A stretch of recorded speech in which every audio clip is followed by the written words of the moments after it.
The first law of the concepts. First day of chapter 2. And we are talking about thermodynamics is the first section of the chapter. When you think of energy, can it be transformed? Yeah. And we're really good at transforming energy really in only one way, and that's blowing it up to get it to make things move. But that's what thermodynamics is all about. It's about transformation of energy. Those proteins and what goes on inside your body is much more efficient than anything that we can do. But the idea is the mathematics of it is all the same. And so you can talk about these different systems, and they're kind of drawn up here. You can have well, first you have the system versus the surroundings, right? The system is everything you're focused on, you're working on. The surroundings, everything around it. And then you can have open and closed systems, right? That's what I like these pictures because they're really clear. If it's open, look, you can, it's really clear if I could read it, right? But it says that both energy and matter can be exchanged, right? Closed, only energy. Isolated, nothing, right? So astronomers like to say the universe is an isolated system. I see that here, read that a lot. Yeah, because you're talking about everything, right? So it's isolated. It can't lose or gain any mass or energy. Okay. Work. There's a lot of different types of work. You can go down to the table and look at it here. We've got, and we have an equation for each one.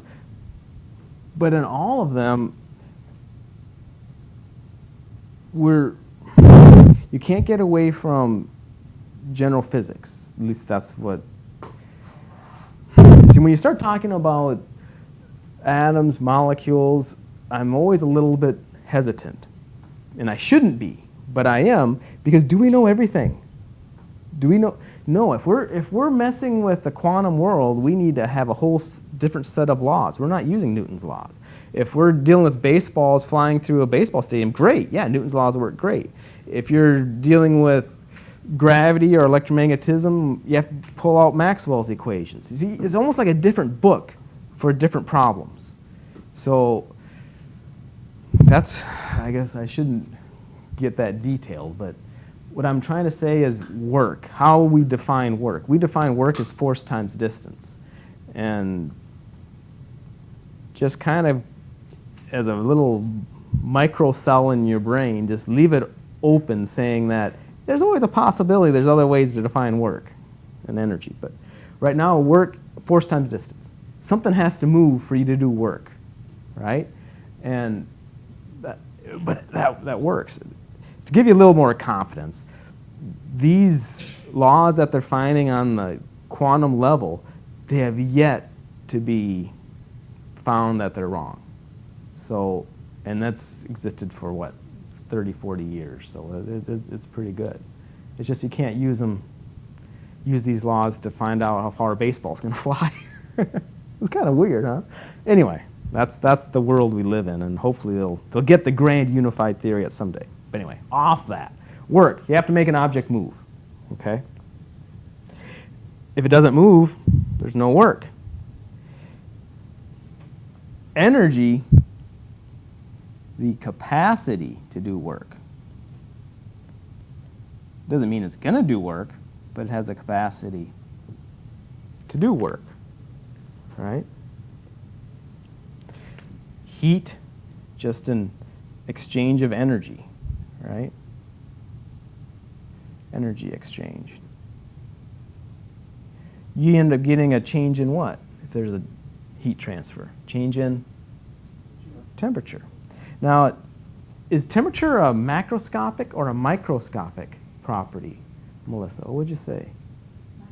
Macro. Definitely macro. Because you can't, yeah, things move faster, but temperature is a macroscopic property. Okay. If we I'll just finish this story here, then we'll go on. We had these different systems, these little pictures up here.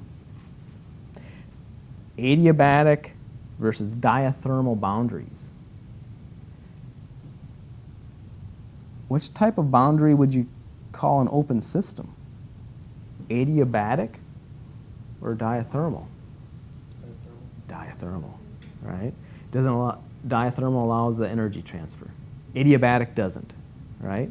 Adiabatic doesn't. So adiabatic would be like which system? Which system would be adiabatic, Kevin? Isolated. Only isolated. Yeah. Exothermic and endothermic. Now, if you remember this, Alyssa, we've got all combustion reactions are exothermic, giving off a lot of heat. How about if I want to change state, right, from one state to another? Remember the states are what again, Jeff? The states are of all matter. What are their different states? Solid, liquid gas. And then we also have, really kind of a trick question, supercritical, fluid, right? But, okay, solid, liquid, gas. What would be an example of a transition, Kevin, that, you know, phase transition, different states, that would be endothermic? Liquid to gas. Does that make everybody agree? Just kind of make a little energy scale. You got to go up it. Yeah, liquid to gas definitely requires energy. It's going to suck it up. That'll be endothermic. Thermal motion. We've got a couple diagrams here. Which one indicates thermal motion to you, Kelly? The one on the left or the one on the right? The one on the left. Why? It's going everywhere. It's random, right? That's what thermal motion is all about. The one on the right, is that even possible, Eric? I was looking at the open and closed system. Oh yeah, I mean, this is, yeah, I'm calling this one left and this one right. So what was the question? Is this one even possible? Or is that just a made-up picture? Was that? I would say that's not even possible. If we think of heat, yeah, that's impossible. But this, to me, is the full concept of work. I really like that picture for work because you can answer, there's a lot of insights into it. At the molecular level, work is creating organized motion. At the molecular level, work is doing what to, no, I haven't talked about this word yet, but work is doing what to entropy? Decreasing it, right? It's creating organized motion. So we talk about work being exerting a force, moving an object. Well, yeah, it's the same, right? Organized motion will be a result of that.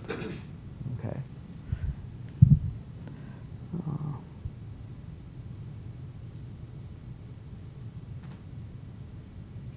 How about this question? Melissa, how would you answer this? We've got three types of systems: open, closed, and isolated. Is there a system where no work can be done on or by that system?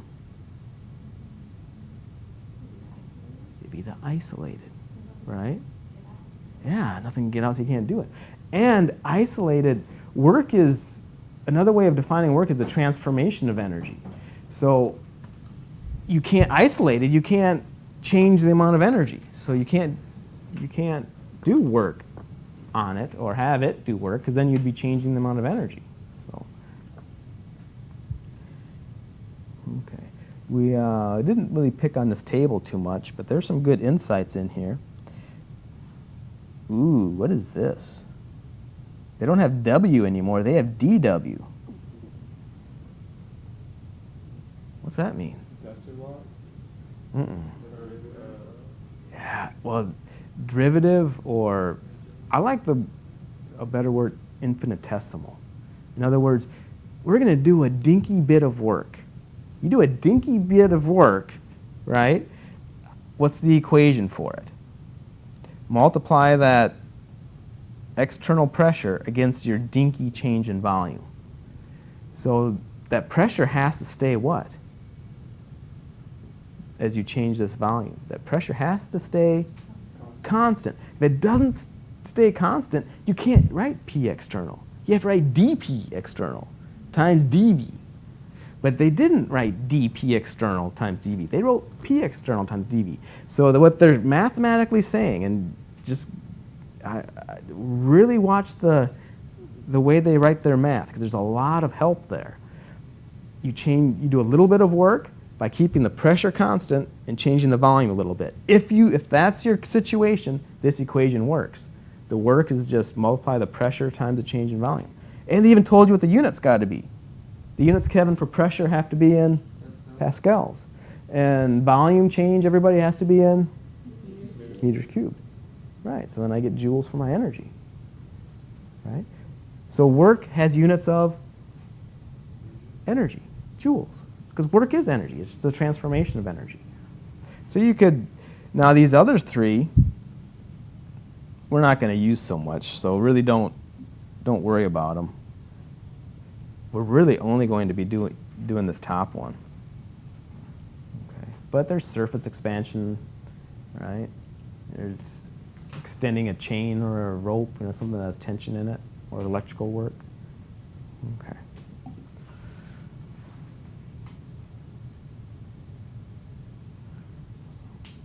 Oh. If I rewrite this, whoop, K equals R over NA. R is what? What's R again? Big R? We've seen it. Gas constant. And in what law? The ideal gas law. We see it a lot. Gas constant. What's N sub A? Avogadro's number. So if you take the gas constant divided by Avogadro's number, you get, right, per atom. This K is whose constant? Boltzmann's constant. So I think an insight here is that this Boltzmann constant is really going to relate the macroscopic to the microscopic. And we need that because someone already said temperature is a macroscopic property. So this Boltzmann constant is almost like a molecular gas constant because you're dividing it by Avogadro's number, so per atom. So Boltzmann constant with these equations that are coming up, it's really relating the macroscopic to the microscopic. And it works pretty well. We've got Boltzmann distribution. I'm not sure if there's even homework on this. There might be, because I have it here. What are these N's? Force. Boltzmann distribution. Distribution is a key word. They're talking about, you can talk about energies or states, but it's just a population idea. What's the population in each little each little state I? So in that sense, that big N is probably what then? State. Little I is the counter. Little I is the state. The number, because it's a distribution, a population idea. So Ni would be the number in that state. What's N without a subscript then, Kelly? What would you guess that is? If N is the population in that state I, what's just big N?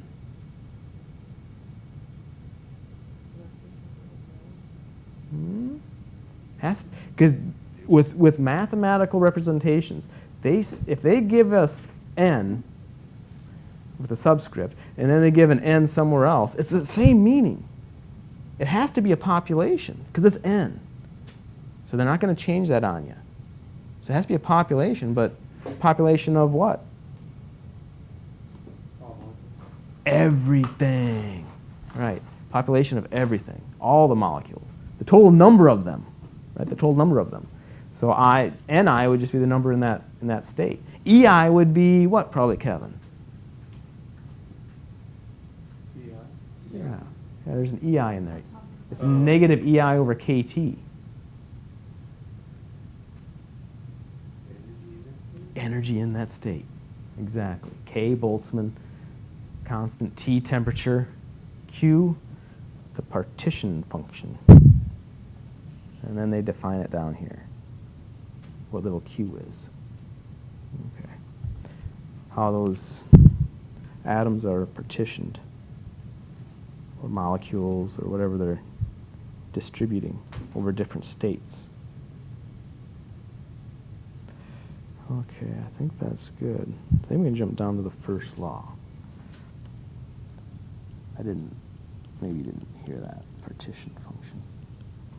And we're not going to go much deeper than that into the Boltzmann law. The problems really aren't so concerned about it, so I'm not going to. The first law.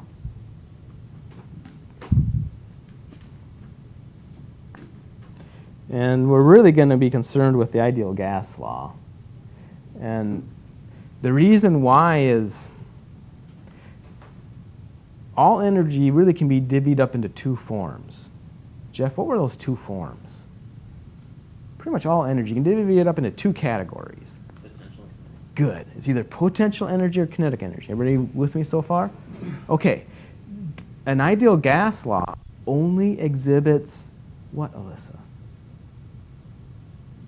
An ideal gas law only exhibits what type? Kinetic. Only exhibits kinetic. Because it can't exhibit potential. Because they're just what again, Kevin? Mathematical points. They can't have potential energy. There's nothing there. So all they can do is have, what's the word for things flying around? Starts with the T. Translational energy. You're gonna hear that a lot. This is translation. Translational energy. Okay. So internal energy is really whenever they say internal energy, that's the total. That's all modes, all forms of energy. Right? So no matter, that's all energy that this system has that we're working on, whether it be closed, isolated, or open. So the internal energy of that system.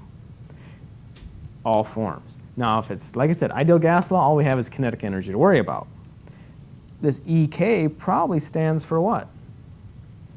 Kinetic energy, right? So we're talking about a perfect gas, and all it has is kinetic energy in the first place. So all it has is EK. And then they wrote 1/2 mvx squared, 1/2 mvy squared, and 1/2 mvz squared. What's m? What's the mass of what? Yeah, the object that's flying around that's doing this translating, right? So it's the mass of a single, whatever the particle is we're interested in. Why do they have 3 of them there? 3 kinds of motion. Yeah, because velocity is a vector, so it has 3 components. So it has, you can get the total just by adding up those components. There's only 3, so that's why they add them up. One in the x, the y, and the z direction. So that's why they did it. All those m's are going to be the same or different? The same, because it's the same object. It just has 3 components of motion. Okay, so each of those directions gives a contribution of 1/2 kT. So then the direction doesn't matter, so it's always the same. So 1/2 kT 3 times is 3/2 kT. So this kinetic energy just comes out to be, right, 3/2 kT or 3/2 nRT if you want to come back and substitute that in. Okay.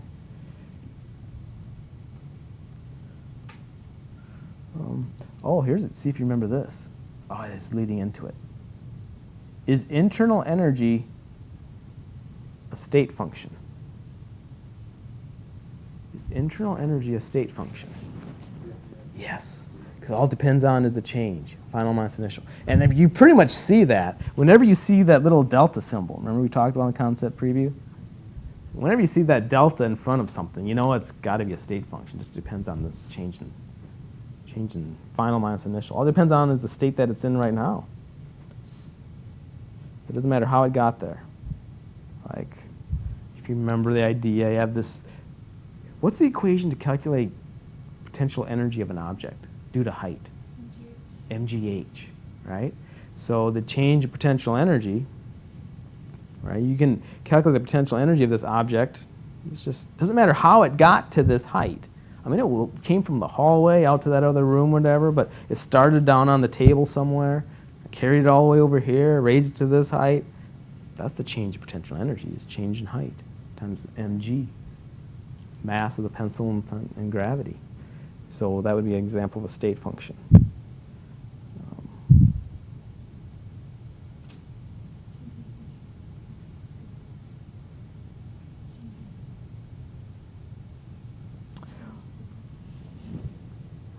So for a perfect gas, how can you change its internal energy? Okay, yeah, change heat, but more specifically, you're changing the... Speed of molecule? Yeah, the temperature. Changing the temperature. Okay, so that would definitely change the internal energy of a perfect gas, right, if you change the temperature. Anything else? Would that change the internal energy? Right? Change the volume, so that could be letting it expand, or you can compress the crud out of it. It's a perfect gas. Does that change the internal energy?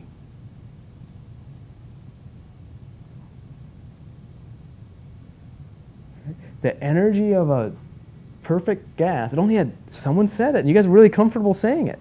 It only had one, what form? What's the form of energy that a perfect gas has? It was kinetic.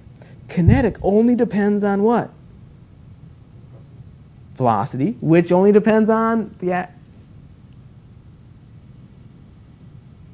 speed, the mass of the object.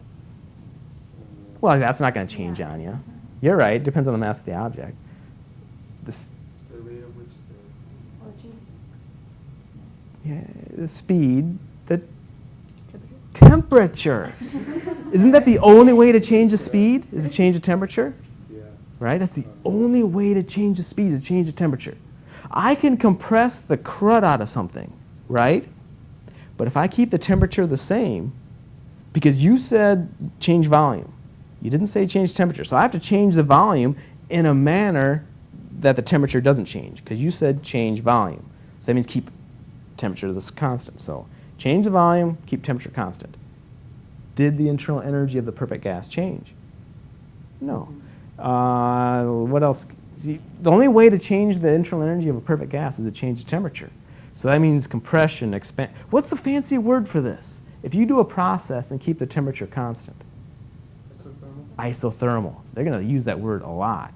So it's kind of almost a trick question. You got to remember it. If they say isothermal in this big, complicated homework question, you know what didn't change?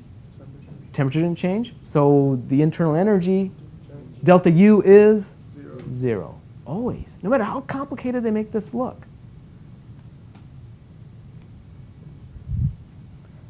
Okay. Okay, we talked about state function already.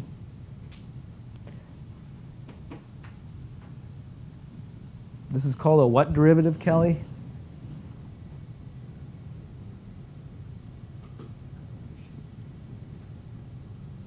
There's the P. Partial, right? A partial derivative. So you could plot the internal energy versus volume. Keep what constant? T. And you get a what line? Flat line. There's no slope, right? So the internal energy doesn't change with volume. Flat line. Whatever volume you started out with, that's it. Why does that work for a perfect gas? And only a perfect gas, really. Because what's constant? Temperature. Say it loud. That's the only answer I know. Temperature, right? That's the only answer there is temperature. Temperature is the only thing that will change to get the internal energy to change. That's why it's 0. We've got 2 ways to change the internal energy.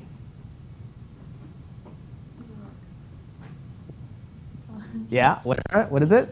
Heat and work. Q and W. They're the only 2 ways to change the internal energy. Heat and work. Doesn't matter now. You don't have to be talking about perfect gas, anything. This is the first law of thermodynamics, any object. They have a sign convention for this, though. These guys can be less than 0. They can be bigger than 0. Work can be less than 0. Work can be greater than 0. Let's start with just this top one. Q being less than 0. We call that a what process, Kevin? Start with an E. Exothermic, right? Heat's being lost. So think of this system. It's losing heat, right? Because first off, we're saying there's a Q. So right away, we can't be talking about what type of system. Isolated. Yeah, we can't be talking about isolated because there's those heat transfers. So, okay, you're talking about some system, and heat is being lost from the system. So Q is negative, so the internal energy goes up or down?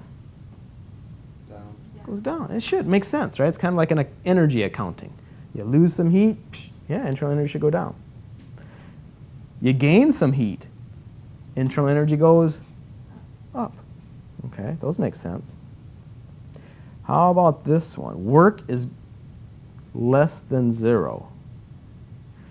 So would that be the system, whatever it is, doing work on the surroundings? Or is it the other way around? The surroundings doing work on the system. We're talking about work being less than 0. That would be the system doing work on the surroundings. Because you got to lose energy. The system has to be doing work on the surroundings. Now, have some insight into that. When we say the system is doing work on the surroundings, have this picture in your head, because that's what I do.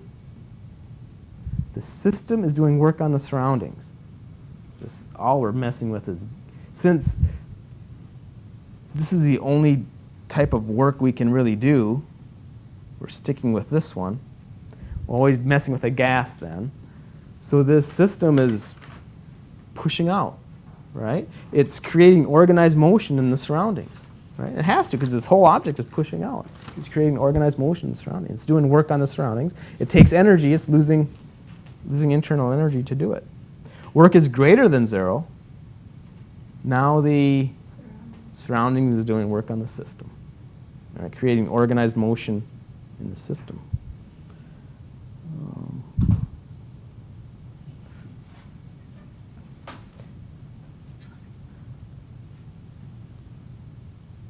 For any blank process, delta U equals 0 for a perfect gas. Close. Isothermal. Good. For any isothermal process, delta U is 0 for a perfect gas. I think you're following along now. Okay. Let's see. I think that's good. Conservation of energy. Internal energy of an isolated system is constant. What else? I don't even know what else to say there, right? It's isolated, so you can't do much. You can't change the energy. But if delta U is 0, right? Internal energy in an isolated system is constant. If delta U is 0, there's still homework. Because then Q would equal, if this one is 0, now we could say something like Q is negative W or W is negative Q, right? Q. So there's still insights into that. If there's an isolated system, there's still problems that can be solved. Heat's opposite, negative sign of the work. Okay, it's an isolated system. Expansion work. Okay, we had U equals Q plus W. And this is just something you need to get used to doing, I guess. I want to make an infinitesimal change in the internal energy. Well, that would be an infinitesimal change in the heat and an infinitesimal change in the work. Just do it baby steps. Don't make a great big macroscopic change. Just do baby steps. So infinitesimal steps. If you do these infinitesimal steps, they call that a irreversible or reversible process or change. Reversible. Call it reversible. Right? Infinitesimally, how do you spell infinitesimally slow or stepwise or whatever you want to think of it. You're doing it in extremely infinitesimal steps. They'd call that a reversible change. Just let it go. Let a balloon expand. Right? Let the balloon is your system. The balloon is going to expand, so the balloon is doing work on the surroundings. Yeah. The balloon's doing work on the surroundings. The balloon is losing energy or gaining energy? Losing energy, right? And with these equations, we can calculate this stuff. So that would be an irreversible expansion. You're just letting it happen. Reversible, in theory, you're supposed to be able to go backwards and forwards because at each infinitesimal step, you're at the E word, equilibrium. So you should be able to go backwards, make it reversible, right? If my walking into this room would have been a reversible process, I should be able to be like Robin Williams and talk backwards and just do everything, but make it reversible. But it's not. Okay. Now we're sad. Now we're sad. I know. I shouldn't have said that. So here's our equation for work. Why is it negative? This expansion work. Because the system is losing energy. Yeah. But with that delta V, the delta V is what minus what?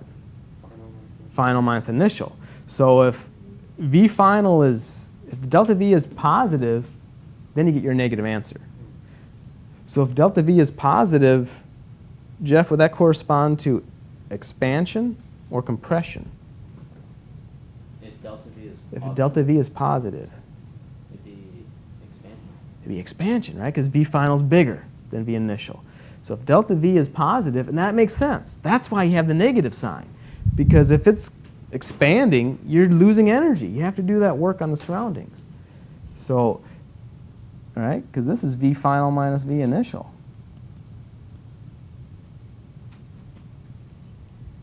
So that's why they have the negative sign in there. You could write W is minus P external.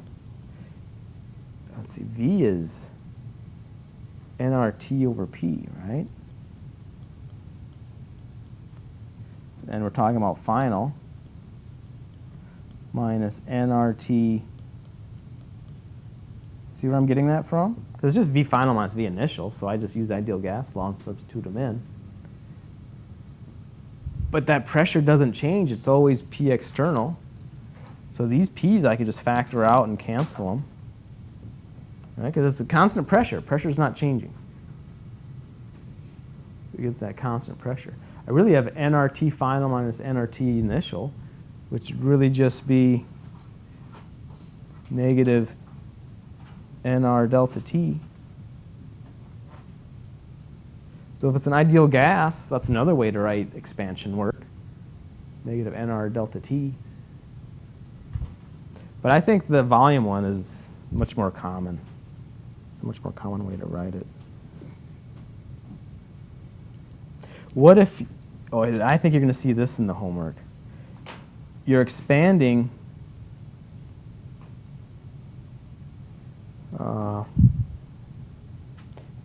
yeah, it'd be liquid to a gas, right? Liquid to a gas. What's the jargon to call that? You don't call that condensation, you call that vaporization or evaporation, right? Something evaporates. It's going from a liquid to a gas. It has to push the atmosphere out of the way. So not only does it have to change state, but it has to also do work on the surroundings. So what work would that be? Right? Well, you just plug it in. Is it infinitesimally slow? No, it happens really fast. So you use the minus P external delta V expression for something like that. And P external might just be atmospheric pressure, whatever it's pushing against. But V delta V is just like always, V what minus V what? V final minus V initial. Well, V final, if you're going from liquid to a gas, V final would be the volume of the gas. V initial would be the volume of the liquid. Is one much bigger than the other one? Yeah, Gas is much bigger. You can't even compare. So you'd end up just saying, right, minus P external, V gas. But don't forget the ideal gas law. I'm not sure how far the homework goes, but PV is also equal to nRT. So, all right, that might be, I'm not sure how far the homework is going to go. But don't forget the ideal gas law. Oh, I forgot my minus sign. Okay.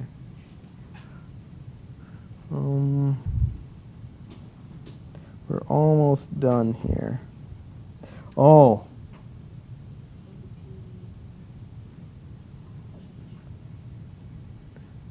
Okay.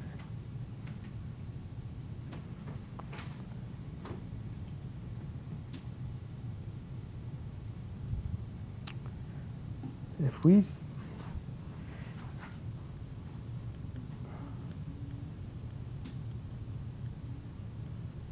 okay, so what I'm trying to say here is, if the homework says that this gas is undergoing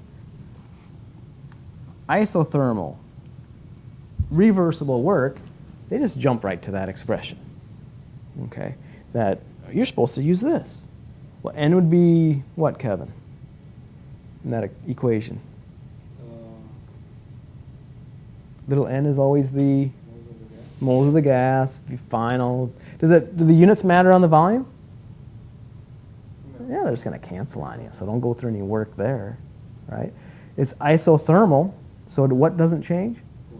Temperature. Now, how do you go from, well, I guess this is where you'd start. And how do you end up down there? Okay. Instead of delta, delta means a big change or an infinitesimal change? Big. Big means macroscopic. Big means reversible or irreversible? Irreversible. They just said reversible. So you have to make this infinitesimally slow. So we want to do an infinitesimal amount of work, right?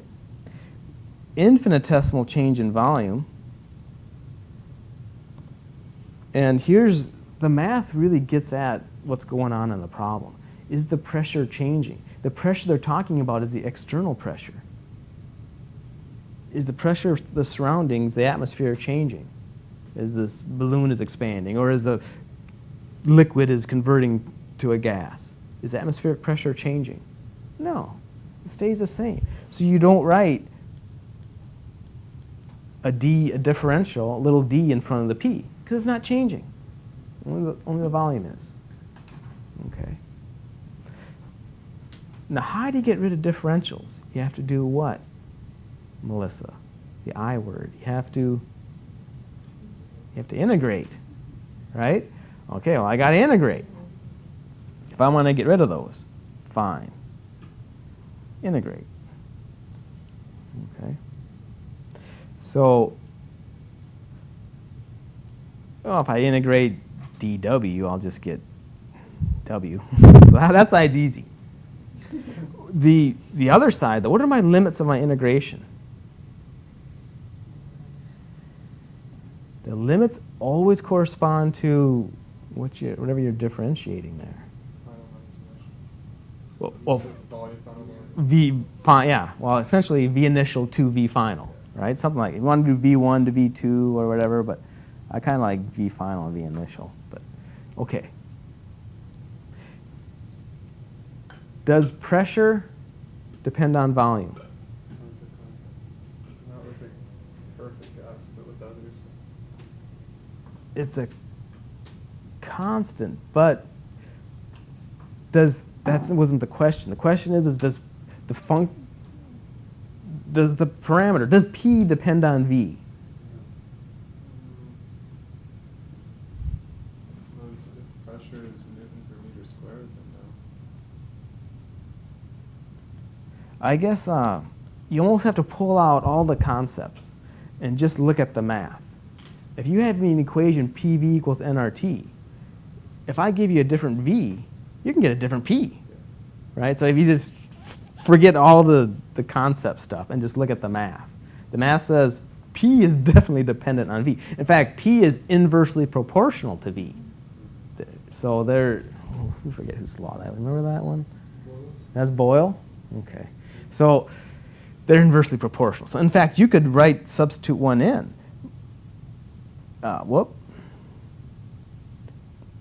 P is really nRT all over V. And that's how you solve these integration problems. You have to look in there and see what you're integrating and see if it's related somehow to what you're differentiating. If it's not, you can pull it straight out. I'm sorry to interrupt. Uh-huh. Do you have zip ties I may have? In that drawer in 207, Okay. in the far corner. In the far corner. Thank you. Uh-huh. Let's see. So we have to substitute that in then for our P. nRT over V. That's where they're getting this from. Do you see we're already getting half of it? Yep. So we have our negative sign. We've got our nRT all over V, dV. Okay. Now, it seems like they're kind of almost picking and choosing here when to worry about things, but the number of gas molecules never changes. Gas constant doesn't change. They said it was isothermal, so we can also pull out the T. If they didn't say isothermal, you couldn't pull the temperature out. So we can.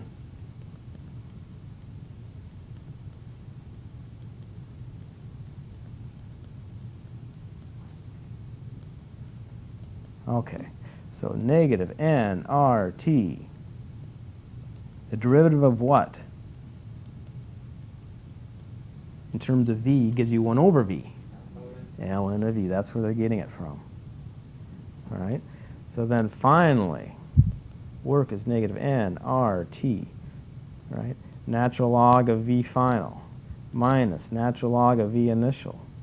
But it's a lot easier to write it as, the fraction. Negative nRT is natural log of VF over VI, right? So that's what they had. Okay. So this is a good example of something that you should be able to do. Okay. If I ask you to derive it, because I think I'm just going to give you this expression, or I may not give you the expression. I forget what the cheat sheet has. If I don't give it to you, then you have to derive it. So we're ready for the questions. Yeah. Well, we're out of time. These questions don't look that bad anyway. Look at this. Look like general physics questions. There's only a few. Yeah, when we're out of time. So blew too much hot air today.